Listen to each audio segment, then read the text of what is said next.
बोलो जयकारा बोल मेरे श्री गुरु महाराज की जय। बोलो साचे दरबार की जय।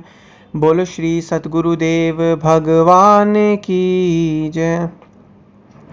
सौभाग्यशाली गुरुमुख सज्जन मंडली, इसी प्रकार अपने मन एवं चित्त की समस्त वृत्तियों को एकाग्र रखते हुए अपना ध्यान सम्मुख विराजमान श्री श्री 108 श्री सद्गुरुदेव दाता दयाल जी महाराज जी की ओर लगाते हुए और अपनी मुख रसना को पवित्र करने हेतु एक बार ऊंची और मीठे स्वर में बोलिए जयकारा बोल मेरे श्री गुरु महाराज की जय। बोलो साचे दरबार की जय।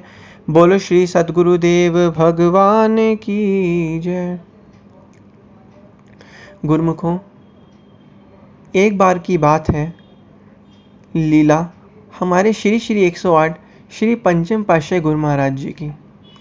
एक बार श्री गुरु महाराज जी आरती पूजा में मंदिर में विराजमान थे। आरती हो रही थी, उसी बीच एक पंछी उल्लू के आकार का पता नहीं कहाँ से उड़ता हुआ मंदिर के अंदर आ गया और वेदी के चक्कर लगाने लगा। वह कभी इधर तो कभी उधर चक्कर लगाता, जैसे कोई भटकी हुई पवित्र आत्मा हो और स्वामी जी के श्री दर्शन करने आई हो। जितनी संगत बैठकर रोज आरती पूजा करती थी, मंदिर में रोज यह नज़ारे देखती थी। रोज उल्लू आता और वेदी के चक्कर लगाता, श्री दर्शन करता और चला जाता। 4-5 दिन ऐसे ही चलता रहा। 5 दिन के बाद उल्लू की करुण पुकार रंग लाई।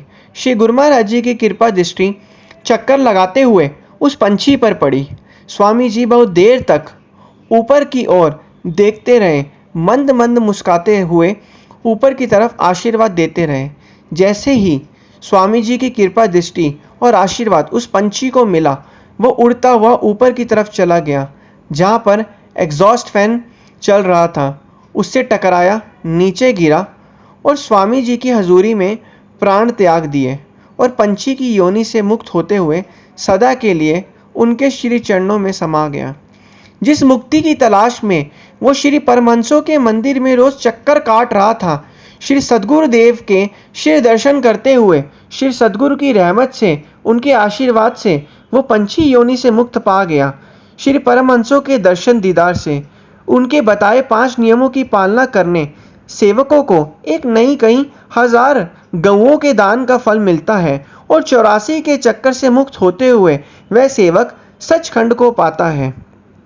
तो इसी प्रकार गुरुमुखों, इससे हमें यह शिक्षा मिलती है कि जब एक पंछी जो श्री सद्गुरुदेव महाराज जी के चक्कर लगा रहा था, तो हमें भी रोज भक्ति करनी चाहिए। श्री सद्गुरुदेव महाराज जी की आज्ञा का पालन करना चाहिए। रोज नित्य नियम से भजन अभ्यास करना चाहिए।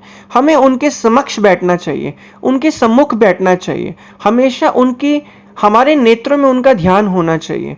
तो जितना हम अपने नेत्रों के अंदर श्री सद्गुरुदेव महाराज जी के दर्शन दीदार को बसाएंगे और उनकी बताए हुए नियमों पर चलेंगे और उनकी आज्ञा और मौज में चलेंगे, तो इसी प्रकार हमारा मन शांत में रहेगा। इसी प्रकार महापुरुष भी तो वचन फरमाते हैं कि कुछ लोग जो ऐशो आराम जो है वो महंगा है और आत्मिक आनंद और सुख सस्ता है। ऐशो आराम मतलब जिंदगी में मनुष्य ऐशो आराम की चीजों को पाने के लिए अपनी शांति को भंग करके उस चीजों को प्राप्त करता है, लेकिन जो असली चीज शांति उसे भजन अभ्यास करने से, भक्ति के नियमों की पालना करने से मिलती है, वो तो सस्ता है। उसके लिए उसको कोई पैसा नहीं खर्चना पड़ता। बस शर्त क्या है, उसको बताए हुए महापुरुषों की आज्ञा में चलना है और उनके बताए हुए नियमों पर पालन करना है। जितना जितना वो आज्ञा और मौज में चलता रहेगा, उतना उतना उसे शांति और आनंद में प्राप्ति होती रहेगी। आपने देखा होगा, बचपन में हम आनंद में महसूस करते थे, किसी प्रकार की कोई चिंता नहीं होती थी। लेकिन आज हम क्यों चिंता में रहते? क्योंकि बचपन में हमारे आसपास का जो वातावरण होता था वो छोटा होता था। जितना हम बड़े होते गए, लोगों से मिलते गए, लोगों की बातें, लोगों के ख्याल, लोगों की चीजें, संसारी रहन सहन, संसारी चीजें, ये हमारे दिमाग के अंदर बसती गई। जितना वो बसती गई, वही चीजें हमारे दिमाग के अंदर चक्कर लगाती रही। अब वो एक चीज दिमाग के अंदर चली जाए, उसको बाद में निकालना बहुत कठिन हो जाता है। अब दिमाग के अंदर तो चीजें चली गई, लेकिन अब वो निकलेंगी थोड़ी ना। तो इसी प्रकार अब हमें करना क्या है, भक्ति के नियमों की पालना करके इन जो दिमाग के अंदर जो हमारे जो ये चीज़ें जो विचार चल रहे हैं, इन विचारों को भक्ति रूपी विचारों से प्रतिस्थापित कर देना है, स्थानापन्न कर देना है, सब्स्टिट्यूट कर देना है।